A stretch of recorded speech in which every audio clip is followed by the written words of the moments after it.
저기 소치장님. 왜? 저 총 두고 왔지 말입니다. 뭐? 지금 가서 가져오겠습니다. 하지만 내심 다른 기대를 했었죠. 지금은 어두우니까 두광등 복구되면 갔다 와 라고요. 하지만 빨리 튀어갔다 와! 신나게 같이 달리는 중이었는데 다리에 힘이 풀리는 게 그 자리에 주저앉고 싶더라고요. 소추장의 후레쉬 불빛이 저만치 언덕길을 올라가는 듯 시선보다 높은 곳에 약간 흔들거리는 게 보이더니 이내 사라져버렸습니다. 그 어둠 속에서라면 더 멀리까지도 보였겠지만 엄청 쏟아붓는 빛 때문에 시야는 굉장히 한정되어 있었죠. 불빛이라고 하기에도 뭐할 정도로 정말 미미한 빛 덩어리라고 해야 할까? 시야에서 사라지는 건 정말 순식간이었습니다. 그렇게 소추장이 사라진 방향을 저는 손에 쥔 후레쉬를 들고 넋놓고 바라보고 있었을 겁니다. 그러다가 고개를 들어 주위를 살폈지만 역시나 눈앞에 가져다 댄 손바닥도 후레쉬가 없으면 보이지 않을 정도의 어둠만 저를 반기고 있었죠. 이미 옷은 안 봐도 뻔할 만신창이에 속옷까지 젖은 느낌과 질퍽거리는 전투화 속 발가락.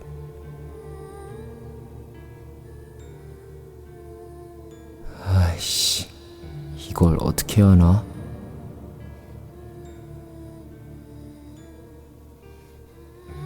일단 가져온다고 말하긴 했는데 소추장의 반응이 정말 예상외라 아주 미치고 환장을 노릇이었습니다. 거기에 좀 전에 심장이 떨어질 것 같은 경험을 한지라 더더욱 뒤로 돌아가기가 망설여졌습니다.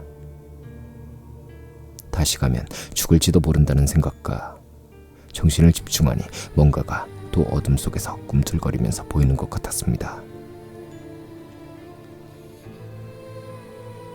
빨리 가시지 말입니다. 갑자기 옆에서 들려온 말에 전 기절할 뻔했습니다. 옆에 서있던 소추장 전령이 불쑥 튀어나오는 것이었죠. 아, 놀래라. 야, 너 안 갔어?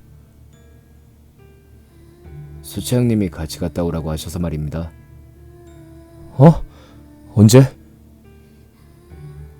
먼저 달리시면서 그러셨는데 못 들으셨습니까? 기억을 아무리 되짚어봐도 그런 말을 한 기억은 없었죠. 저는 그때서야 후레쉬를 들어 전령의 얼굴을 가져다 대봤습니다. 제가 약간 위에 서 있었는지 절모에서 뚝뚝 떨어지는 빗물 사이로 전령의 코와 입이 보였습니다. 쥐에 질린 듯 입술이 퍼렇게 보이더군요. 아마 저도 그 꼴을 하고 있었을 것입니다. 야, 후딱 가져오자. 더 있다간 정말 미쳐버리겠다. 예. 선자리 그대로 딱 뒤를 돌아 후레쉬를 바닥에 비추며 한 걸음 내딛었습니다. 계속된 비에 체온을 많이 뺏겨서인지 아니면 무슨 다른 이유인지 몸속에서부터 올라오는 오한이 제 몸을 쭉 훑고 지나가더군요. 소름이 쭉 타고 올라오며 저도 모르게 한숨이 새어나오는 것이었습니다.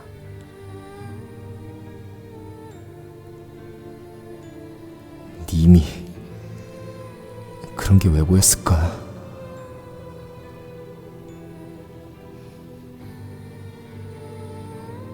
정말 소름이 가시질 않고 계속 타고 올라와 발걸음이 떼어지질 않더군요.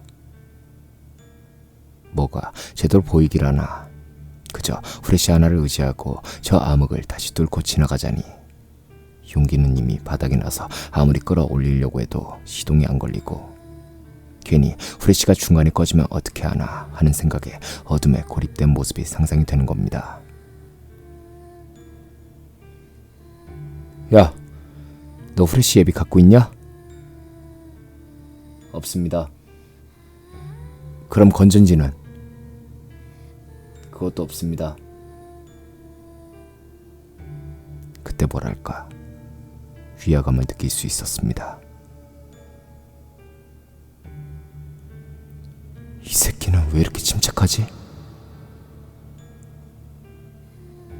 이런 생각이 돌연 지나가는 것이었죠. 이등병답게 자세라곤 하나도 안 나오는 큰 철모를 쓰고 있어서 녀석의 얼굴판은 가려진 상태였습니다. 코와 인중 정도만 시선이 잡힌다고 할까? 말도 별로 없고 무엇보다 그 침착함이 너무 꺼림직할 정도였죠. 녀석은 불평 한마디 안 하고 제 뒤를 따라서 오고 있었는데 정말 숨소리도 안 들릴 정도로 인기척이 없이 따라오고 있었습니다. 물론 빗소리가 너무 커서 그런 걸 수도 있겠다고 스스로를 위안해 봤는데 그럴수록 자꾸 어거지 같은 느낌이 강해지는 것이었죠. 그래서 저도 모르게 자꾸 힐끔거리기도 하고 앞서거니 뒤서거니 걸음을 들이기도 해봤었습니다. 그래도 올해는 신경 쓰지 못할 것이 발밑이 아니면 아무것도 보이지 않아 걷기에도 정말 많은 신경이 필요했었습니다. 주위는 그저 암흑, 오직 보이는 건 전령의 발과 저의 발. 진흙으로 뒤덮여 이제는 거의 노란 장화 같은 느낌을 주는 만신창이가 된 전투화. 그래서 도저히 안 되겠어서 저는 거의 기는 것 같이 해서 철책까지 닿을 수 있었습니다. 아무래도 철책 쪽으로 걸으면 위치 파악도 쉬울 것 같았고 진흙밭에서 더 고생할 필요는 없겠다고 판단해서였죠. 그때였습니다. 간신히 철책에 손을 닿게 되어서였을까요?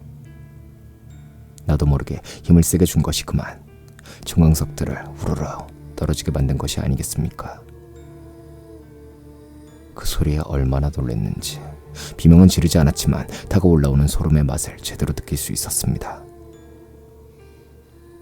그런데 제가 더 무서웠던 건 분명 거기가 언덕이 아니었음에도 무슨 이유에서인지 한 10개에 가까운 돌들이 제 쪽으로 우르르 굴러오다가 제 발에 막혀가지고 쌓이는 것이었습니다.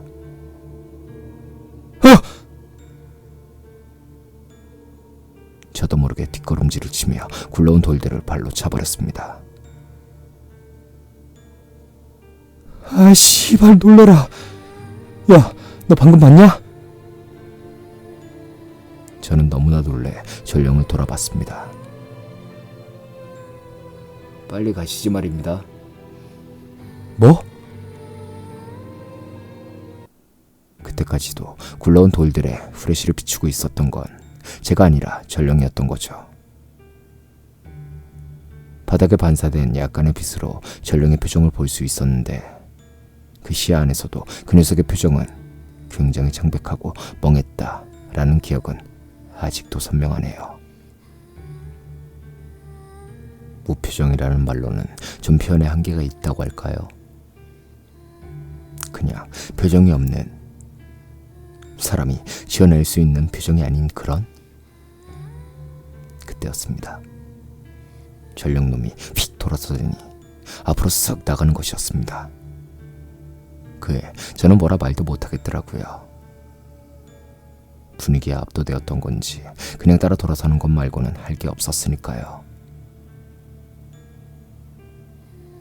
어떻게 하다 보니 후임이 제 앞장을 서는 모습이 되었는데 그렇게 되다 보니 계속 느껴져 오던 위화감이 사그라드는 것이었습니다. 뭔가 말로는 표현을 해야겠는데 굳이 하자면 바뀌었던 무언가가 원래대로 돌아온 느낌이랄까요? 저는 전령의 등에 후레쉬를 비춰본 다음 나아갈 길 앞쪽으로 방향을 바꾸어 제가 나아갈 방향을 잡았습니다. 그렇게 한 2분을 걸었을까요? 제 발걸음을 인도하는 불빛 안으로 후임의 발이 사라진 것을 느꼈을 때였습니다. 그는 이미 저 많이 나아가고 있었죠. 그 모습을 보니 좀 전부터 느껴졌던 위화감이 사그라드는 것이었습니다. 그와 함께 제 발걸음도 느려졌습니다. 그때서야 알 것 같더군요. 왜 그토록 소름이 돋고 위화감이 끊임없이 솟구쳤는지. 저놈, 전령이 아니다. 순간 공포가 온몸을 훑고 지나갔습니다. 딱 그때 어떻게 보인 건지 모르겠지만 전령이 저를 향해 돌아서는 게 보여, 아니, 느껴졌습니다.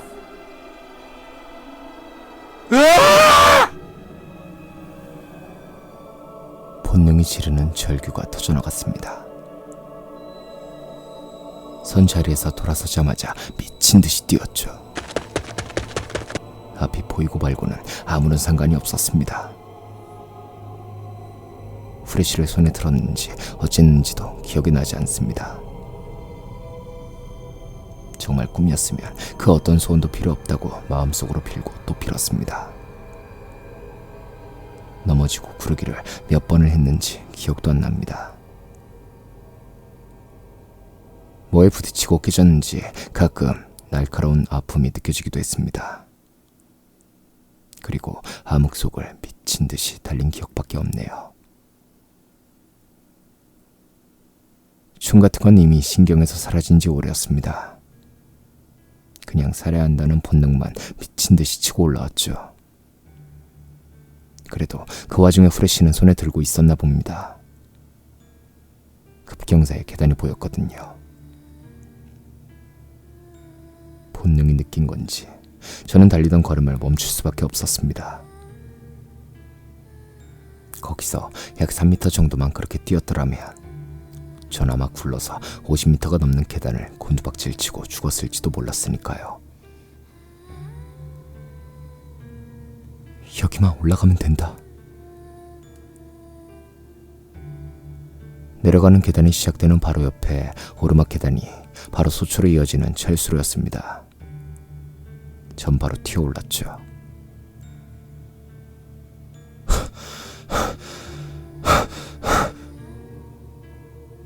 숨이 목까지 차올랐습니다. 다리에 힘이 조금씩 풀리는 게 느껴졌었죠. 정말 미칠 것 같았습니다. 돌아보면 그놈이 날아오듯 따라오고 있을 것 같았습니다. 발이 없이 붕 떠있는 그 모습만 계속 상상되었습니다. 그래도 거의 다 왔다는 희망 하나로 미친 듯이 튀어 올라왔습니다. 그때였죠. 팟! 하는 느낌과 함께 주위가 환해지는 것이었습니다. 두강등이 복구가 된 것이죠. 살았다라는 안도의 숨이 새어나왔습니다. 너무 기뻤습니다. 저도 모르게 울게 되더라고요. 미간이 찌그러지면서 눈물이 새어나왔습니다. 살았다. 눈물인지 빗물인지 얼굴을 한번 훔쳐내고 잠깐 멈췄던 뒷박질을 계속하기 위해 저는 앞을 올려다봤습니다.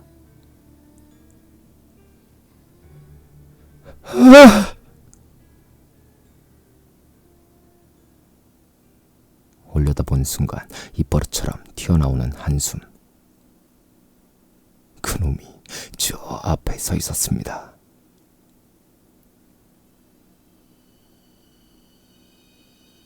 박병정님, 총 안 가져가시고 어딜 그렇게 가시는 겁니까?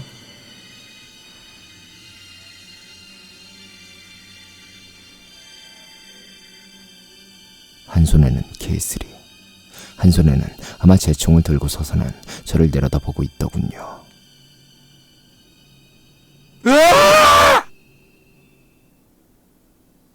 전 그 자리에 서서 꼼짝도 못하고 비명을 질렀습니다. 그의 그놈은 상관없다는 듯이 한 걸음 한 걸음 제 쪽으로 내려오고 있었습니다.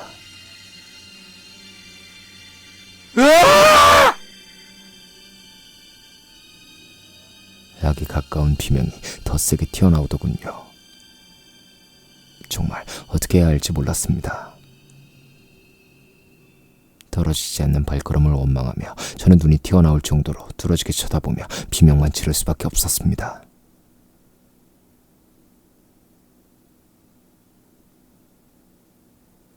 선장님, 선장님, 선장님.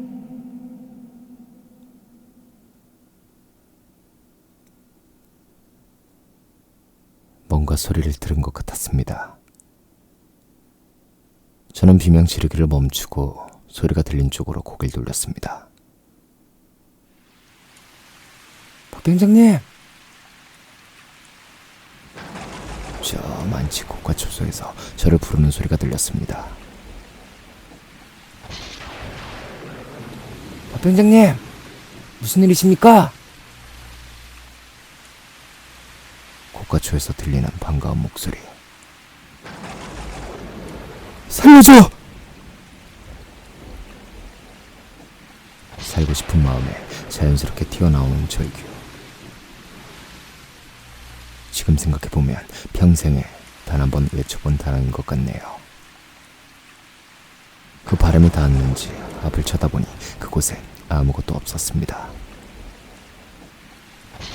그리고 막사 안으로 들어섰을 때 모든 소초원들은 저를 보고 놀란 눈들을 하고 있었습니다. 박 병장님, 이게 도대체... 다들 이와 같은 반응이었죠. 저도 그때서야 제 몸을 살펴봤습니다. 걷어올린 팔에는 정말 커터칼로 수십 번도 더 그은 듯한 상처들로 가득했고 상의와 하의는 넉마라고 할 정도로 찢어져 있었습니다. 오른쪽 허벅지천은 한쪽으로 쭉 찢어져서 벌럭거리고 있고 전투화는 뭐 말할 것도 없거니와 거울로 보니 목이며 얼굴에도 상처가 수도 없이 많았습니다. 손톱은 다 깨지고 갈라지고 손바닥은 그때까지도 피가 나오고 있더라고요. 절모는 완전히 돌아가 거의 거꾸로 쓴 것 같이 되어 있고 단띠도 거의 풀어헤쳐져서 주머니가 다 열려 있었죠. 그나마 다행인 게 수류탄하고 단창은 그대로 있었습니다. 특히 손등하고 이마에 상처가 깊었는데 나머지는 거의 다 사라졌지만 손등에 있는 흉터는 아마 제가 죽을 때까지 사라지지 않을 만큼 깊게 남아 있었습니다. 이것은 나중에 저를 실제로 보거든 손등의 상처를 볼 수 있을 겁니다. 네, 총은? 총 여기 있습니다. 저도 모르게 중얼거리는 소리를 들었는지 뒤따라 들어오던 고가초소 근무자가 심상 위에 올려놓은 총을 가리켜 보였습니다.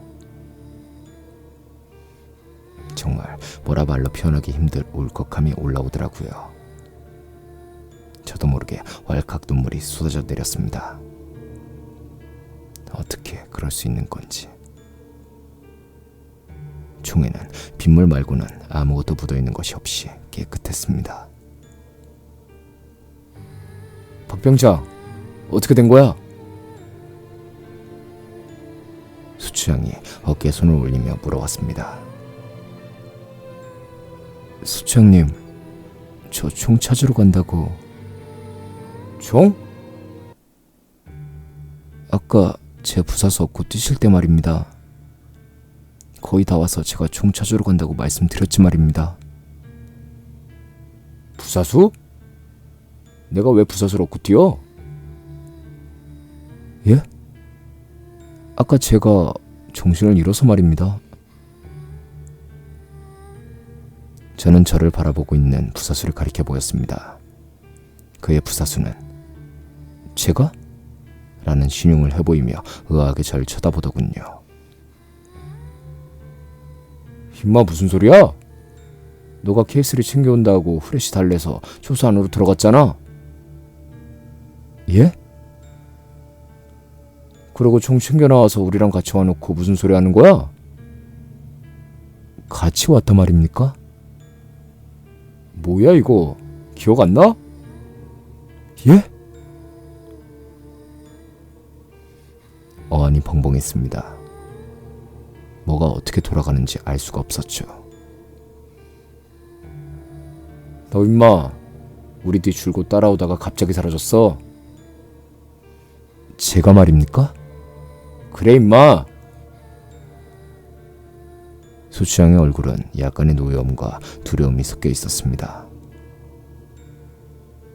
그런데 전령은 어디 있습니까? 그 녀석이... 야마 박병장! 소추장이 제 양 어깨를 손바닥으로 짓누르듯 탁 치는 것이었습니다. 우리 소추에 내 전령이 어디 있어? 아! 그러고 보니 소추장의 전령은 없었습니다. 완편 인원이 편성이 되지 않아 순찰을 나갈 때면 상황병을 데리고 전원 투입을 하는 식으로 임시 조치만 취하고 있었죠. 진짜 생각 안 나는 거야? 나랑 부소초 형이랑 같이 너희들 데리러 나왔었잖아. 그럼 다른 애들은? 다른 애들이야 이미 철수시켰지. 너희가 끝에 있어서 마지막이었던 거야. 정말 미치겠더라고요. 슬슬 오한이 올라왔습니다. 멍하게 바라보던 소총과 K3가 눈에 들어왔습니다. 그럼 저건 어디서 가져오셨습니까?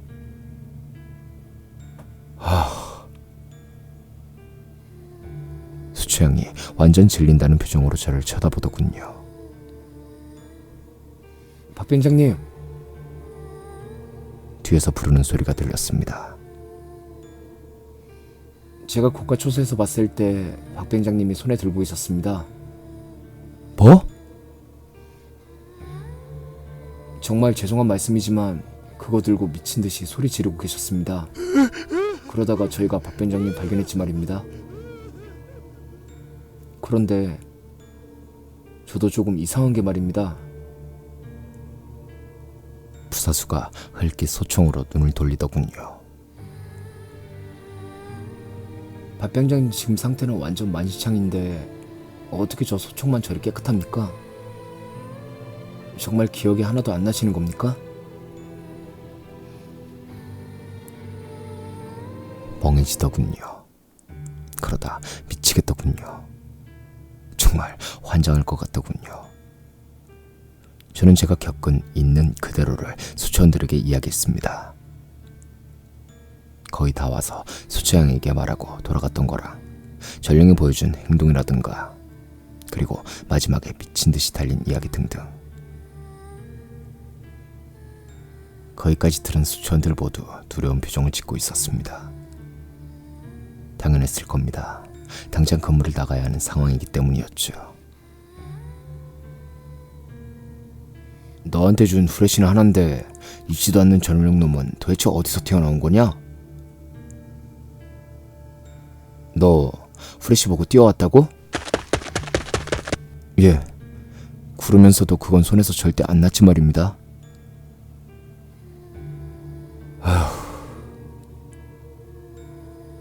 소추양이 한숨을 쉬더군요. 애들한테 다 돌리고 남은 게 딱 2개였어.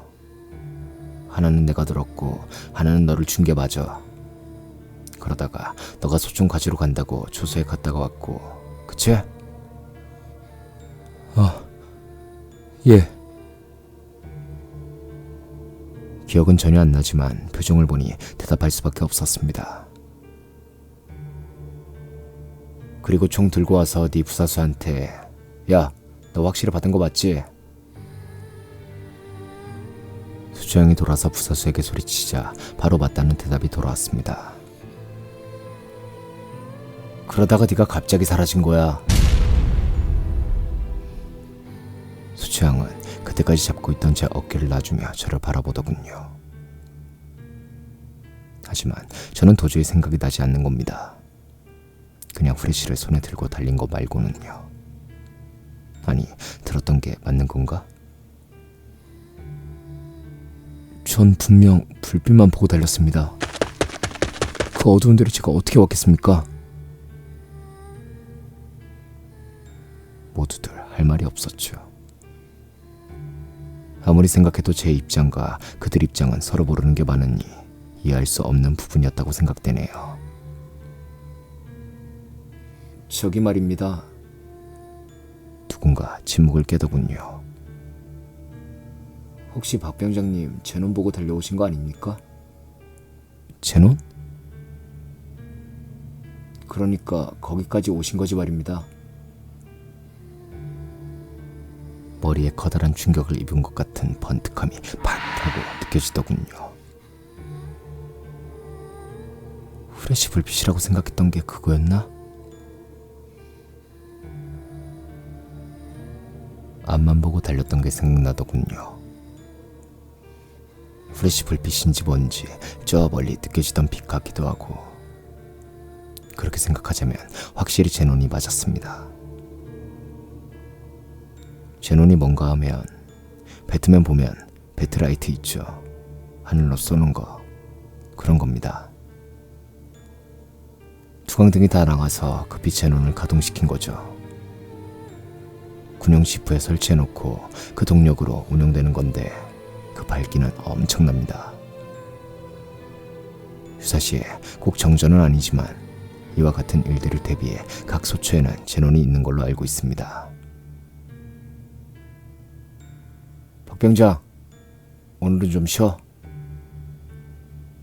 야 상황병, 구급통 좀 가져와봐.